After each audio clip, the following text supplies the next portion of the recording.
terrifying pattern, combining bank robberies with home invasions and taking families of bank executives hostage.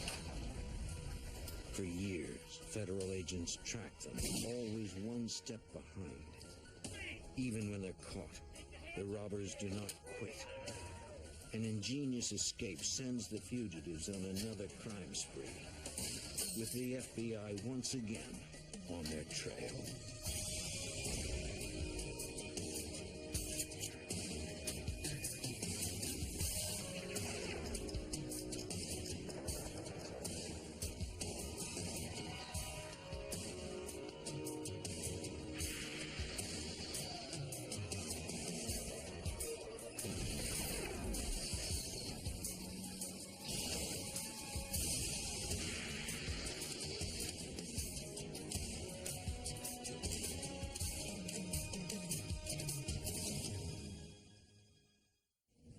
Too often, convicted felons learn new techniques and find new partners in prison.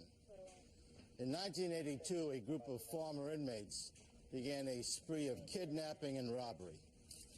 I'm Jim Kallstrom, former head of the FBI's New York office. For years, the suspects used false names and a network of criminal contacts to elude capture. To find them, the FBI had to pierce their tight-knit circle and find new partners of their own.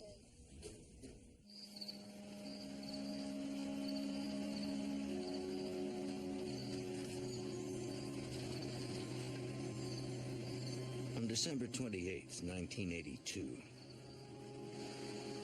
Oklahoma City Bank Vice President Steve Thompson and his wife Ellen arrived home from a holiday party. Unexpectedly, a car pulled in behind them. When they got out of the car and started entering our garage, they hollered, "Mr. Thompson, we're federal agents." They were on top of us, with just in a few seconds. Ellen Thompson thought perhaps the men had the wrong house.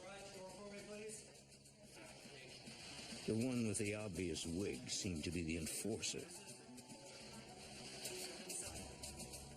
The other one was in charge. There was obviously one other male involved because somebody drove them to our house and that car left and we never saw that car again.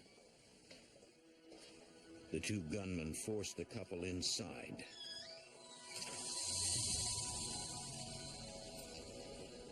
The leader began interrogating Thompson about the bank where he worked.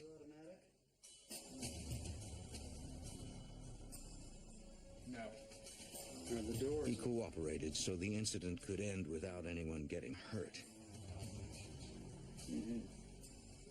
No, Thompson answered some questions about the bank's complex security system, but he knew the safety of his employees came first.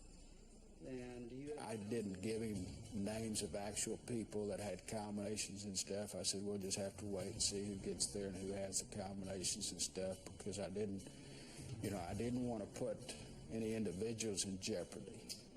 I see.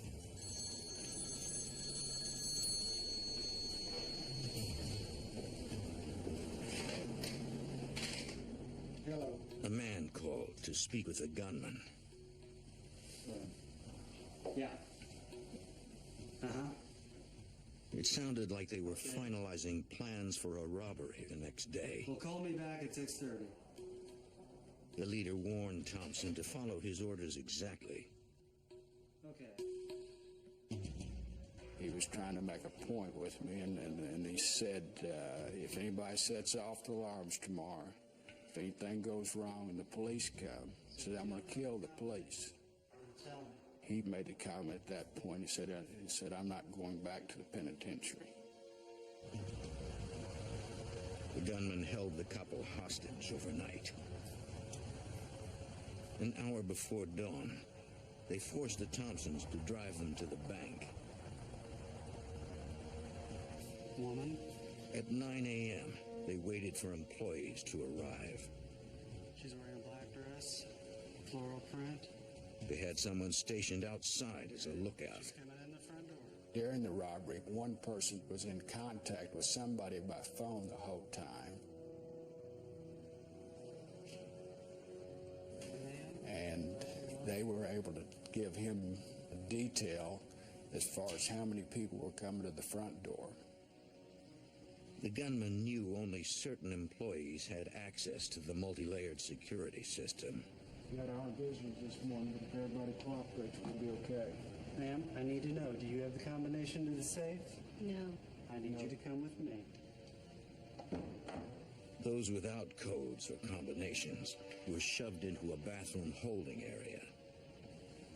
What's going on? Blonde, tall,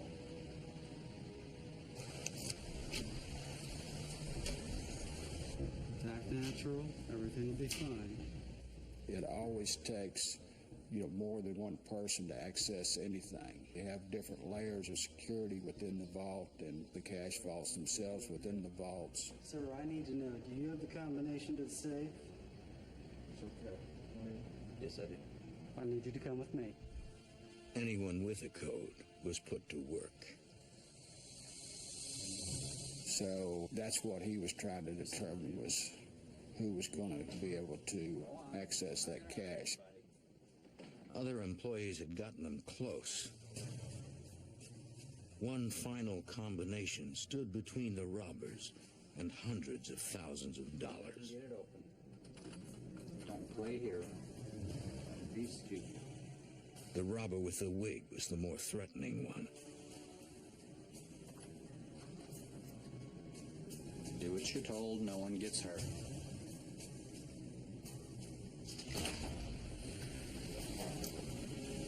Good, now get in there and fill them up.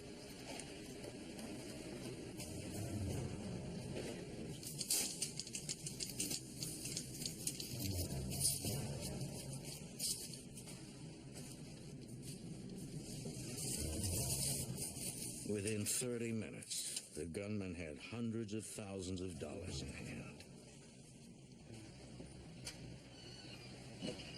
Did you get it? Got it. Come on. I need your keys. They herded Mr. Thompson and the manager in with the other hostages. He put me in one of the restrooms, and he told me and the people at our restroom that, say, we're going to be here 5 more minutes. Nobody stick their head out. And they left. And I was pretty sure that, from hearing the conversations out there, that they were going to leave right away.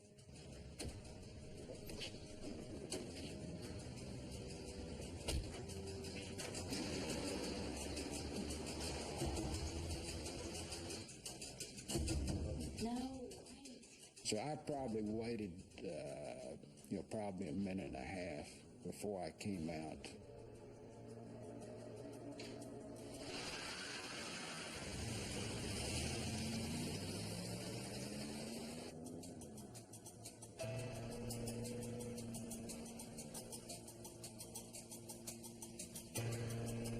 When it appeared the robbers had gone, Thompson directed the manager to contact authorities. Go ahead and call the police. Yes, Coal Creek Bank's just been robbed. We need the police here right away. The call went out to nearby Oklahoma City patrol units. Immediately to bank robbery at 1482 Olson Road. Following standard procedure, Oklahoma City police also contacted the FBI. Special Agent Mike Seigel took the call. I shouted to other agents on the squad that we had a bank robbery. I gave them the location and gave them a little bit of information about what was going on, the fact that the robbers were gone, and we had a bunch of agents in head for the bank. FBI agents arrived minutes later. The Hobbs Act, enacted in 1946 to protect federally insured depositors, makes bank robberies the jurisdiction of the FBI. It meant a nationwide police force would investigate the crime and go after the robbers. The Thompsons described the ordeal that began in their home the night before. So no one was hurt. Didn't have anybody hurt. It had been a sophisticated, well-planned crime, with no evidence left behind. These robbers must have struck before. But no similar robberies had occurred in the area in the past. Agents searched the FBI's database to see if any had been committed elsewhere. They found a national file of robbery cases that included invasions of bank employees' homes. So I pulled that file out and found that there were several offices that had robberies where the pattern was very similar. So I started communicating with those offices. He hoped to find an agent who had experience with whoever robbed the Oklahoma City bank, and located Special Agent Steve Chenoweth at the Phoenix FBI. Hey, listen. Cycle described the Oklahoma City home invasion-style bank robbery, the robbers' disguises and their mannerisms. How many guys? Chenoweth immediately named two bank robbers he knew, Terry Connor and Joseph Doherty, as having operated that way. All those things are typical of what they had done in the past. And so a lot of that, once I learned the actual details of what had occurred in Oklahoma City, just pointed a finger right at those two. Witness descriptions from Oklahoma City matched the felons. Because of his knowledge of the pair, Chenoweth became the lead case agent. He knew that Connor and Doherty had met in federal prison. Terry Connor was the leader, in for 3 Arizona bank robberies. Each time, he and his partner had held bank employees hostage overnight. Joe Doherty was just a thug from Philadelphia, and was a stick-up guy, one-on-one, gun in the right hand, maybe a note in the other hand, and, give me what you got across the counter. Not a very sophisticated M.O. at all, and certainly didn't have the smarts that Terry Connor had. Connor was a smooth talker, recruiting accomplices with ease. Terry was, primarily a West Coast guy, and Terry, being from the West Coast and being from California, we did certainly concentrate our efforts out there in California looking for him. Agents contacted the Monterey, California FBI resident agency. They told Special Agent Harlan Freimeyer what they knew about Terry Connor. Oklahoma City went on to tell us that the suspicion was that he had a girlfriend that lived in Pacific Grove, California, and they wondered if he might not be heading in that direction, and asked us to do some work to see if we could work that angle. They located Connor's girlfriend's home. Routine surveillance revealed a possible link to Terry Connor, who was last believed to be in Oklahoma City. While doing a spot check on this residence, lo and behold, there was a vehicle parked out front with Oklahoma license plates on it.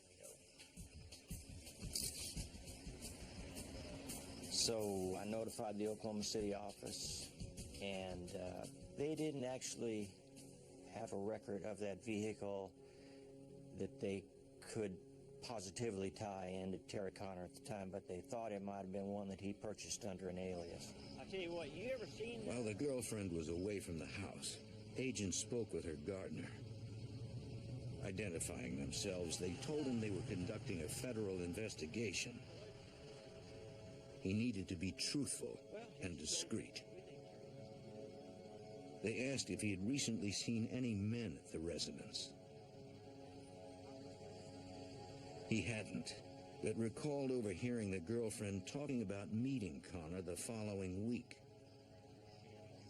The information I got was specific enough that we knew that on a given day, Terry Connor was going to meet somewhere with his girlfriend, and so I felt at that point in time that we were very close to Terry Connor. Agents followed Connor's girlfriend for days, learning that she drove several different cars. They placed tracking devices on each of them. With receivers in FBI cars and airplanes, they tracked her whenever she drove. But on the day she was to meet Connor, the signal faded. Once we lost the vehicle, we were spreading our vehicles out in all sorts of directions trying to locate the signal. And we had an airplane assisting us that day, and the airplane gave us the signal out on the highway, and we picked her up again. Agents traveled toward the location of the recaptured signal. When they spotted the car, it was parked in front of a restaurant. There was no sign of the girlfriend or Terry Connor or anybody else that was associated with the car, so we made a plan right then to establish full-time coverage on the car until something happened. Roger, stand down. Try to get up, he's doing stand down, Mother, he's doing that. The SWAT team waited, watching for any sign of the suspect.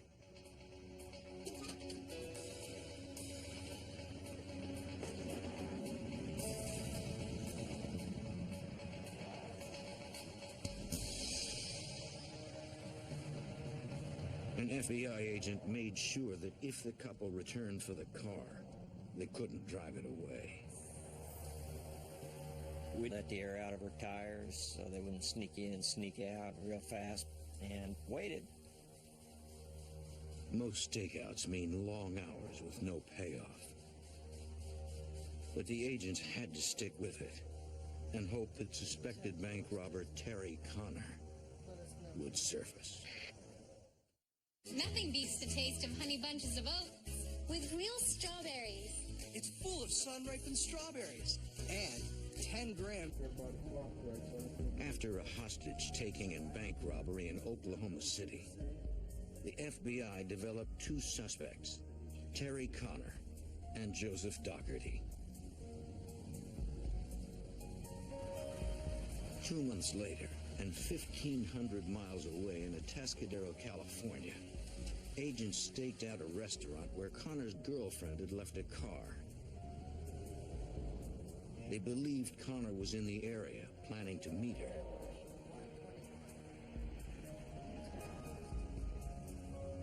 The long hours of the stakeout paid off for FBI Special Agent Harlan Freimeyer. We just happened to see Terry Connor drive in the parking lot with his girlfriend, and it doesn't usually work this way, but the photographs we had of Terry Connor were of such quality that it was easy to make instant recognition, so we knew that we were about to accomplish our mission.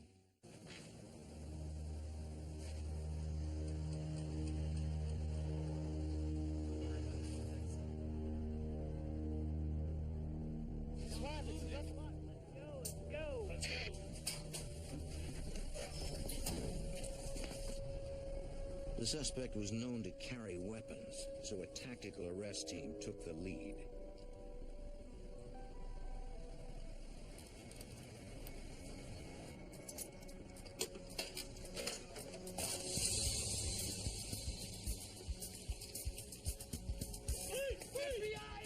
They struck fast, giving Terry Connor no opportunity to flee.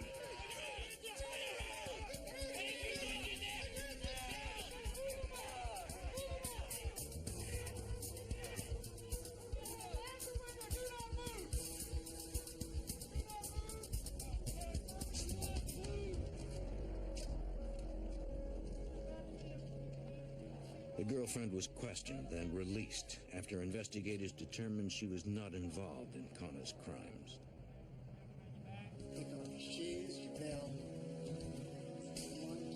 Authorities took Connor to the Monterey FBI office, where they charged him with the Oklahoma City robbery. In handing over his personal effects during the intake process, something of interest emerged. A sales receipt from a Reno, Nevada car dealership. The buyer was listed as Russell Anderson, perhaps an unknown alias of Connor or Doherty. He had given an address in Santa Maria, California. A SWAT team immediately went to the residence and prepared to make entry. They suspected Doherty was inside, perhaps armed. The flashbang grenade was designed to stun anyone in the house.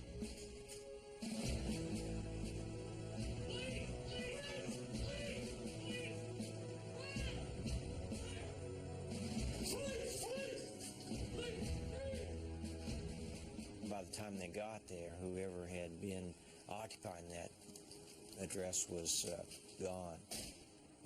I fear that possibly they were alerted by Terry Connor in the bookend process when he was given his phone call.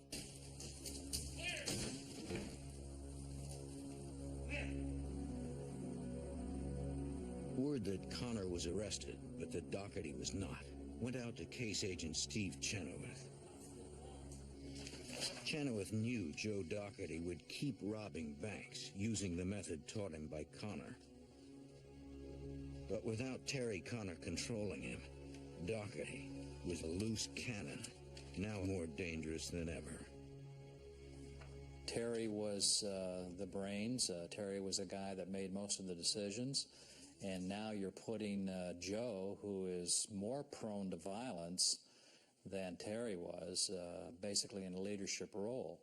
If he should fly off the handle, there might not be anybody there to calm him down. For 8 months, there was no sign of Doherty anywhere.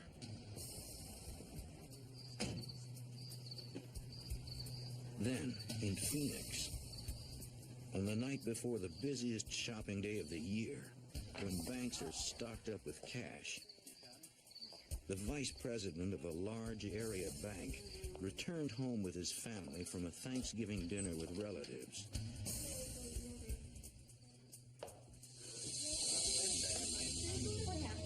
It appeared their home had been burglarized.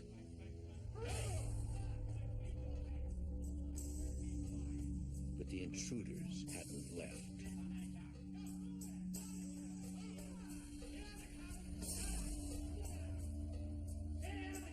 Through the night, the two robbers held the banker and his family hostage. Want to rob the bank? It looked like Joe Doherty was leading a new partner. And now that he was in charge, Do you understand? anything could happen. Settle in and be friends. Tuesday on an all-new Cuff Me If You Can. Thanksgiving, 1983. Drive to the bank. They're told no one gets hurt. Give me the keys. Two intruders held a Phoenix banker and his family hostage overnight. Go start the car. Hours before dawn, Joe Doherty and his new partner were ready to rob the bank.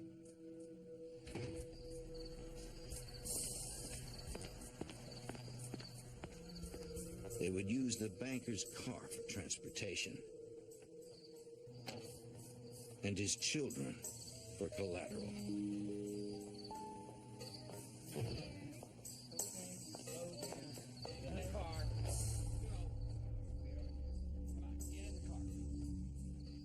Doherty never put down his weapon. Remember, I've got the gun on your way. Get in the car. In less than 2 hours, they would drive to the bank, empty its vault, and escape with $270,000 cash, leaving the family frightened but unharmed. What's the address? The heist was in the home city of the lead case agent on Doherty's trail. Okay, put it out to all agents. When Steve Chenoweth learned of the crime, he believed he knew who had done it. Thanks. My first thought right away is Joe Doherty, but didn't know the answer to that until I started talking to the victims to get an actual physical description. Wondering if Doherty was taunting him by striking in his own town. Tell me just a little bit more about... The banker described the assailants, saying both wore obvious wigs, and the bigger one was in charge. Once I got the information, the physical description of the leader fit that of Joe Doherty right to a T. So I knew that we were dealing with Joe, but here again, we had another individual that he had picked up, and we didn't know who that guy was as his partner. It's normally there. 6 months later, and 900 miles to the northwest in Reno, Nevada, local police called the FBI to another robbed bank. Once again, the heist was preceded by a hostage-taking the night before. But this time, the level of violence had increased. Now, there was a bomb. They'd strapped it around the bank officer, indicating that it was explosives. And if he didn't do what he was told to do, that they would detonate that. And that certainly is enough to put the fear of God into you. And I would certainly do anything that they asked me to do.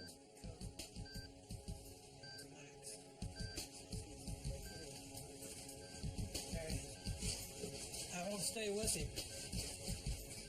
I might run outside, Bob.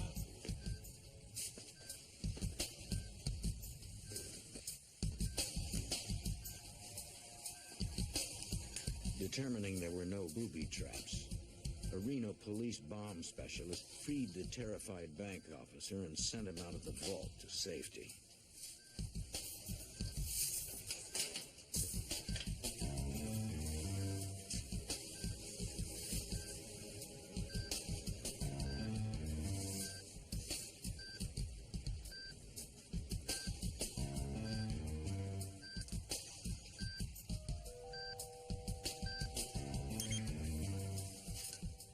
The expert cut off the power supply, though he later determined the device was a fake.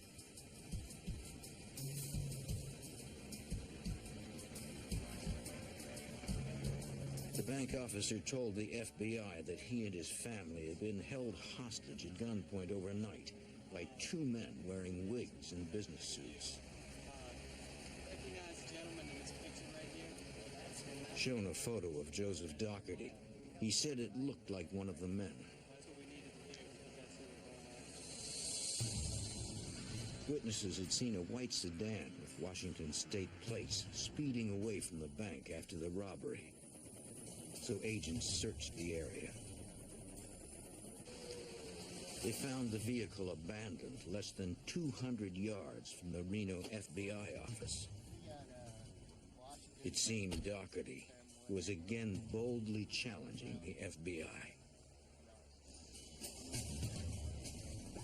A check of the plates showed it was registered to a man in Spokane, Washington. That man said he had recently sold the car to someone who fit the description of Doherty and a pregnant woman whom the FBI believed to be Doherty's girlfriend. To help find the couple, the FBI called on the U.S. Marshals, experts in interstate tracking of cars and people. United States Marshal Denny Barron believed the cars Doherty used would be the key to finding him. As fugitives, Joseph Doherty was very smart. He changed cars like some people change socks. Marshals painstakingly followed a complex trail of cars and aliases, and eventually got a break. They discovered a car accident report linking one of Doherty's aliases to an address in Idaho. Since the house appeared to be abandoned, the marshals interviewed neighbors. Yeah. One woman immediately recognized the robber, though she only knew him by his alias. She said he had the peculiar habit of shooting pistols in his backyard. Baby. And about a week ago, though, they packed up and moved. She told the marshals that he, his girlfriend, and their newborn child had recently moved out. Okay, go ahead. Securing a subpoena for moving truck rental records in the area, marshals determined Doherty's girlfriend had rented one under a false name and had driven it to Colorado. The rental company gave authorities her destination: a house in the mountains outside Denver. FBI agents and U.S. Marshals watched from the cover of the woods surrounding the house.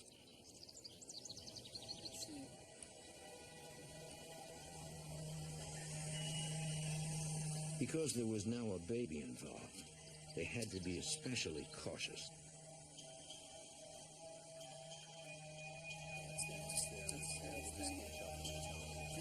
At one point, they observed the girlfriend leaving the house with another man. It wasn't Doherty. Marshals could not see if they had the infant with them.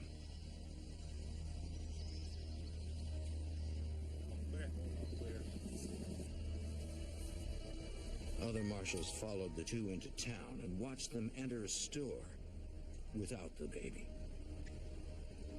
That means one thing: the baby's still at the house. Still at the house with Joseph Doherty. After 2 years of constantly being minutes too late, authorities believed they were finally going to arrest the dangerous robber. But in law enforcement, things rarely happen exactly as planned. Nothing beats the taste of... 2 years after Terry Connor and Joseph Doherty robbed an Oklahoma City bank, Connor had been captured,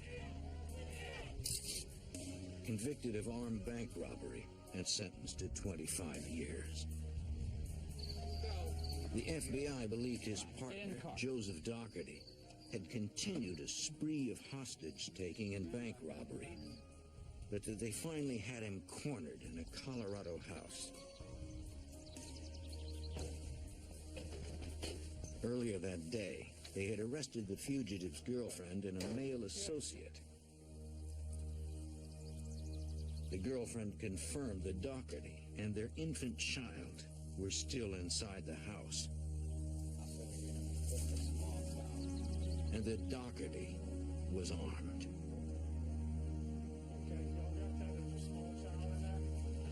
Do not fire except for visual. Ready? Set up. A SWAT team fanned out in stations around the house.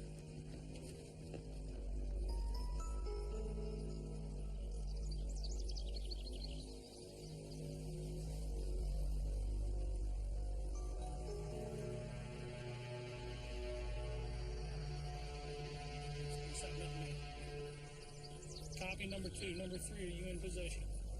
Same thing, just moving around. Also watching was U.S. Marshal Denny Barron. Joseph Doherty stepped out of the house, positively identified. And with that, he took a .357 Magnum and started to fire into the woods.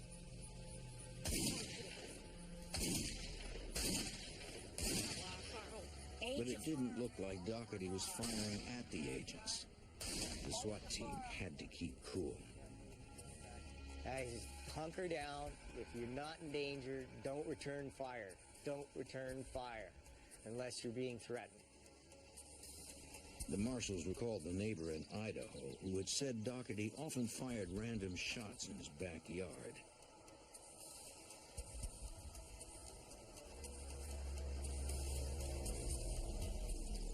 They believed he didn't know they were there.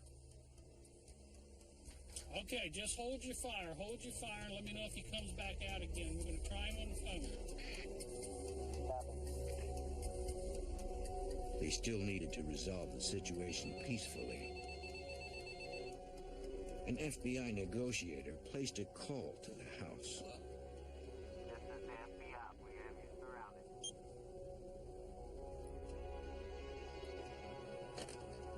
The negotiator said, I established contact, but the person is hung up. It was answered by a male, but he hung up. Got it? The well-trained snipers had several possible shots at the fugitive, but they held off. Again, try to get him on the phone. Stand by, be ready. The negotiator called the house again.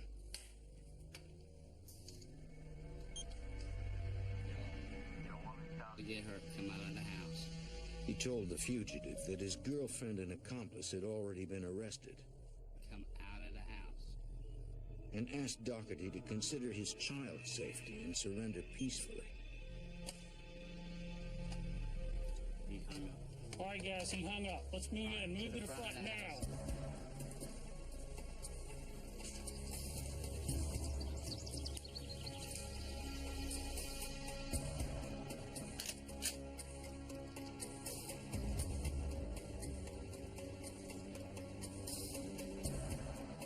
Through the window, they saw him approaching the door.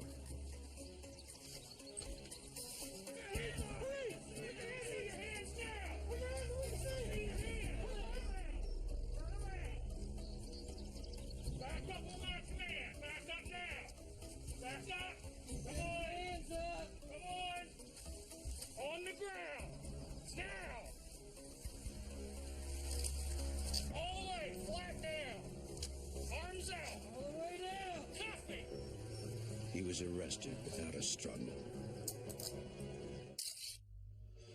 Doherty was charged and held for trial in Oklahoma. Almost a year and a half later, on June 19th, 1985, two U.S. Marshals were transporting Terry Connor and Joseph Doherty to an Oklahoma City courthouse. Doherty was facing the first of 4 trials, this one for the bank robbery and hostage-taking in Oklahoma City 3 years earlier. He had subpoenaed his partner, Terry Connor, as a witness. On a rural road, they made their move. With smuggled jailhouse contraband, a handcuff key, and a razor blade.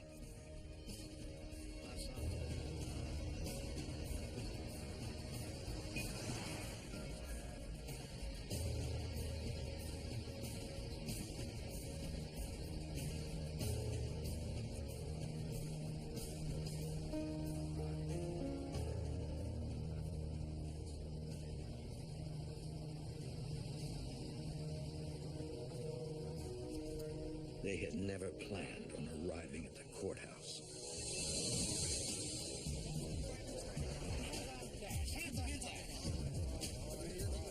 They took the marshal's guns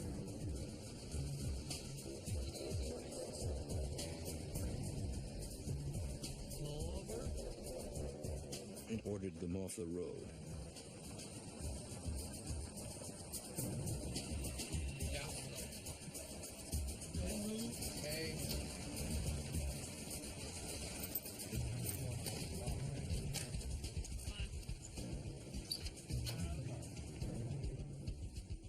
They marched the lawmen into the woods.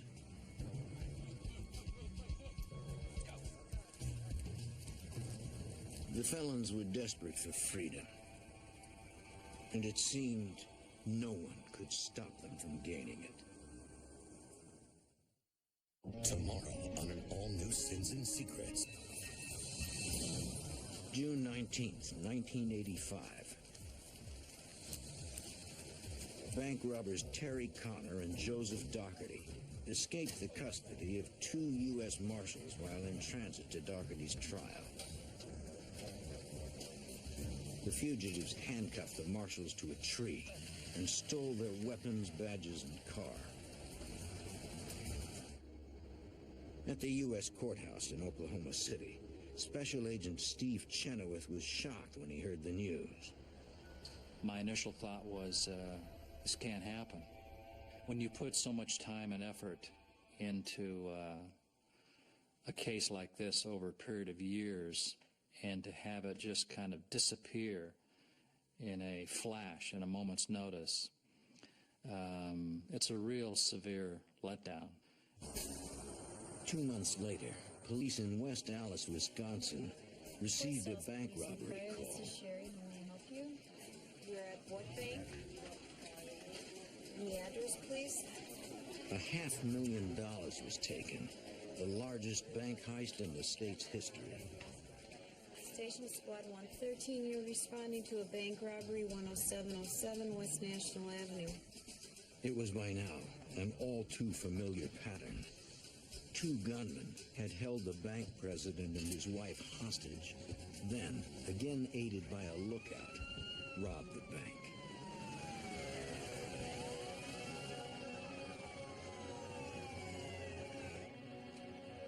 Local police called the Wisconsin FBI.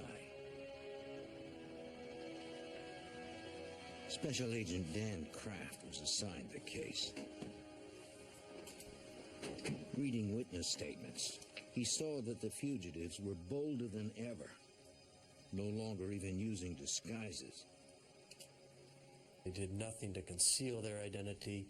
They didn't do anything to really help by saying their names, but Terry Connor did mention to the bank president's wife, he said, the FBI is going to know who we are.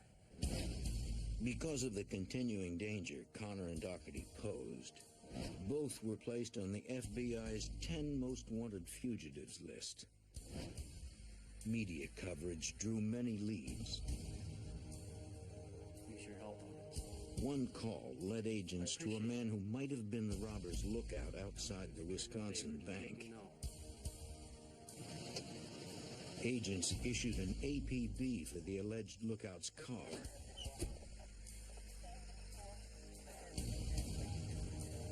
Days later, a state trooper pulled him over and called the FBI.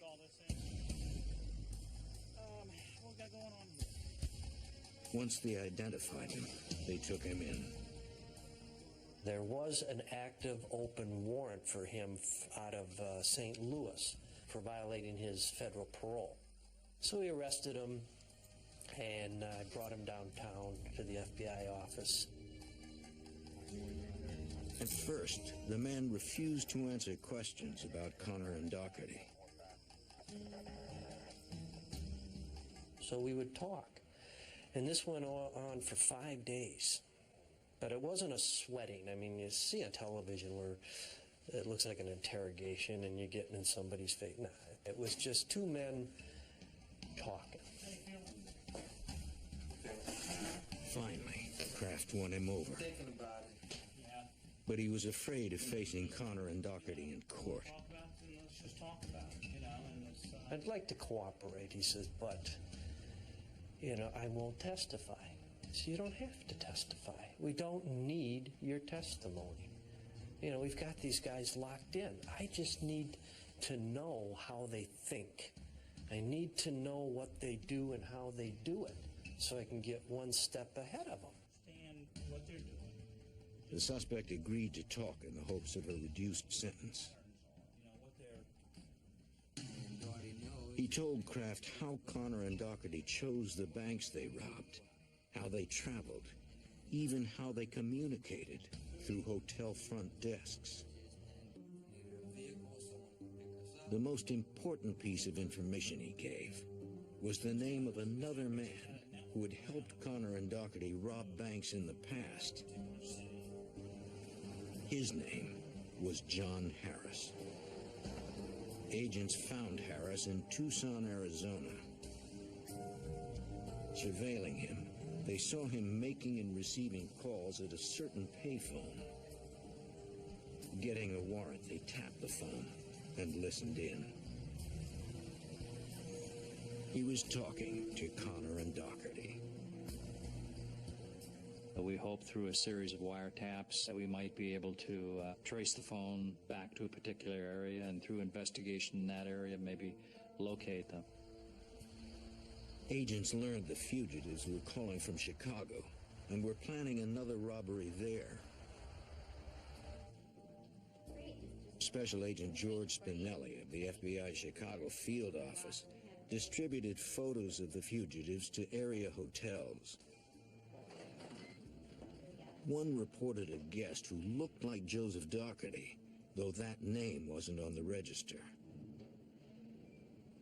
As I looked at the register, I looked down and I did see an alias that Connor had used in the past. At that point, I thought possibly we had 2 top 10 fugitives at this hotel. Case agent Steve Chenoweth immediately flew to Chicago, joining the other agents at the hotel. The guest who looked like Doherty appeared to have checked out. No vehicles yet either. Agents watched the room Connor might be in. If he was there, they needed to confront him outside his room to avoid a standoff. We were very concerned that it could get violent, and especially Connor, who had vowed that he would never be taken alive. We took extra precautions at that point. An arrest team planned the takedown for the parking lot. Okay. All right, keep an eye. Okay. Eventually, the FBI agents spotted someone leaving the room. I think I might have something here. Come here, take a look. Yeah, got some activity. Can't see his face yet. It was Connor. That's him, George. That's Connor. He was alone. Positive ID. Tony, it's our guy. Take him. Take him now. Agents called for the SWAT team to make the arrest.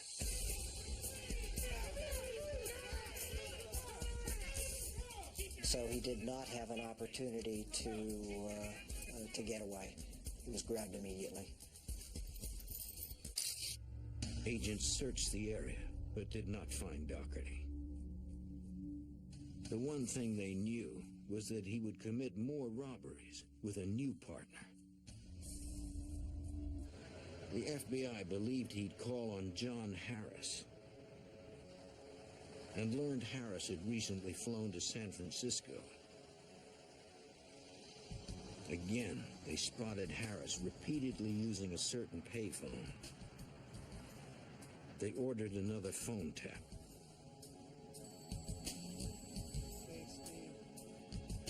About a week later, we get a phone call, and it was Joe Doherty. Doherty said he was calling from St. Louis.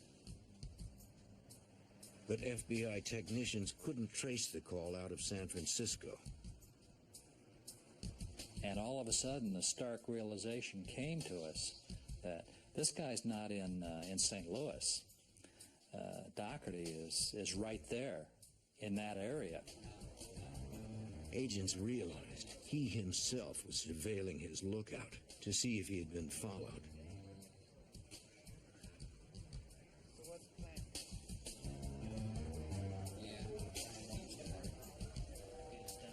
They hoped he hadn't seen the undercover agents.